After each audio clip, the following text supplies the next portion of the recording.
Good morning, evening, or afternoon, everybody. It's Kaghoe coming at you with another video. So today, I'm going to be going over everything that I plan on doing for Phase 4 launch, and also happy Phase 4 launch day. It has been so long, and I have been trying so hard to keep with SOD, and I am just so excited to finally have Phase 4. I can't express how happy this makes me that we're finally at that point. So I'm just showing you guys everything I'm doing, correcting a few things that I might have told you in the final preparation video that was actually wrong, and just enjoying World of Warcraft. So before we get into the video, be sure to like, comment, and subscribe. Everything you guys do helps my channel grow, helps me get discovered, and helps me help as many people as possible, which is the entire point of my video. So without further ado, let's get into the video. So I am going to just pretty much, I have established all this pre-questing. I have 20 quests that I have done. I didn't do some fancy min-max guide. I just did a little bit. I have the crystals. I have my Badlands mats to turn in.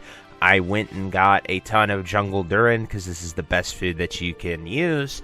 And just being prepared in those sort of senses, having a plan. I'm gonna go to Daenerys to turn in these quests, and then I'm going to go to Ungoro to turn them in. Then I'm going to Hearth to Booty Bay, fly to Blasted Lands, turn all of these in, and then I am just going to target farm things that I'm going to need at max level, because there's a lot of stuff that I am going to need. A lot of you guys are going to need these things as well, and we are going to be farming that stuff. I will be streaming it over at twitch.tv/Kaghoe Gaming. If you want to check it out, I'll probably be live around noon, just sort of getting ready for Phase 4 and the launch that we are going to see. So definitely stop on by. It'll be sort of a just chatting stream because there's not much to do until it launches.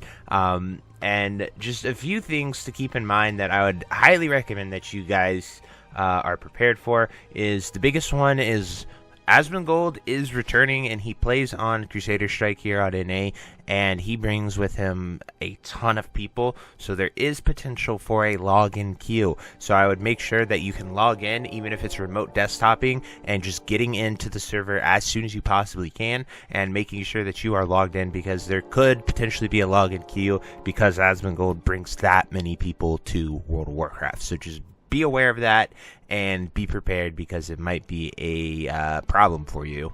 Another thing is, once you get in, make sure you pre-sleeping bag. So I would drop your sleeping bag now, get that hour, log your character off wherever you're going to go, but for 3 minutes you just sort of drop your sleeping bag and sit here and make sure it is up. That way your sleeping bag will be up again by the time you're ready to level, so you can take use of that 3% XP for 4 hours just by using your own sleeping bag and not have to rely on others if you're solo questing, doing stuff. If you're dungeon grinding, probably not too big of a deal, because you'll probably have 5 sleeping bags, or at minimum 2 is what you need to have the buff up the entire time. And then you can also, it just takes 1 minute to refresh it instead of the full 3 minutes. So I would highly recommend that you guys do that as well. Then the next thing that I'm doing, while I'm just going to be farming stuff, I am going to be doing Sunken Temple. I do think it is going to be a massive amount of XP. If you have a good group of people, world buff prepared, know their stuff, they can blast that out in like an hour. And it'll be almost a level, so it'll probably be the fastest level that most people will be able to get. Obviously, if you have a min-max sweaty group that is just dungeon grinding BFD, and you've been practicing on Era or PTR or something, and you have a path ready to go, that will probably be more XP per hour. But for most of you, I would highly recommend doing Sunken Temple just one more time and blasting it. I will be doing another video later today talking about logout skips, because apparently with the most recent update, all of the logout skips are currently broken, which is very, very interesting. I will definitely take a deeper look into that, but shout out to Hee, someone on Crusader Strike, who mentioned that for me and brought that to my attention. But just something that you can look into.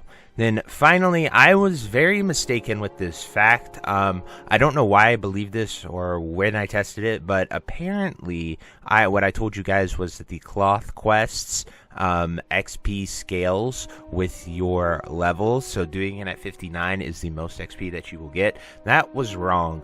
These Cloth quests do not scale with your level, even though Questy shows them as a level 60. They reward the same XP no matter what level you are. I tested this on a level 36 warrior and a level 41 rogue, and the only difference was the difference in the Discoverer's Delight XP buff. So that was the only mathematical difference there. And so I apologize for being wrong about that. Someone commented about it, and I just wanted to make sure you can go at level 50 and turn in all of your cloth. There is no change in impact. So I just, wanted to take the time to correct you with that, or correct myself with that, because I hate when I'm wrong and give you guys bad advice or information. But anyway, guys, that's pretty much all the stuff I'm going to be doing. If you have dungeon groups, whatever your plan is, just execute it and have fun. I'm so personally excited for Phase 4. Like, there is so much to do. There are so many things to talk about. There are so many things that you might be able to go and get. There's so many new recipes. There's just so much just firing off in my brain right now for all the thousands of items that they introduced with Phase 4.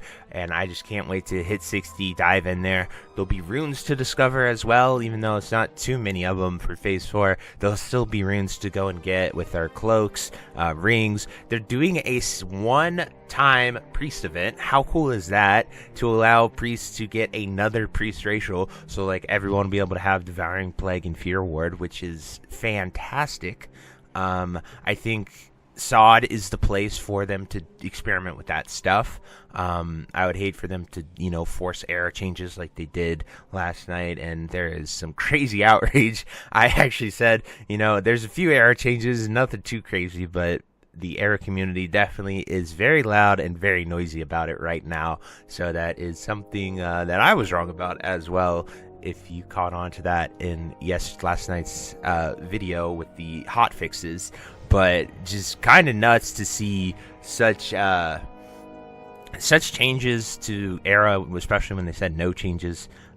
But anyway, guys, that's pretty much it for my Phase 4 final tips, preparations, everything that you guys can do, my plan on what I'm doing, and I just hope you guys, have a good time, enjoy it, stop by, say hello. I'll be streaming everything over at twitch.tv/Kaghoe Gaming. So anyway, I hope you enjoyed this video, and until next time, I'll see you later. Hope you have a great day. Bye-bye. If you made it to the end of this video, thank you so much for watching. It truly means a lot to me. If you happen to find anyone that you know would also benefit from watching this video, please share it with them. It helps me out a ton and allows me to keep doing what I love every single day, and that is gaming and sort of helping people any way that I can.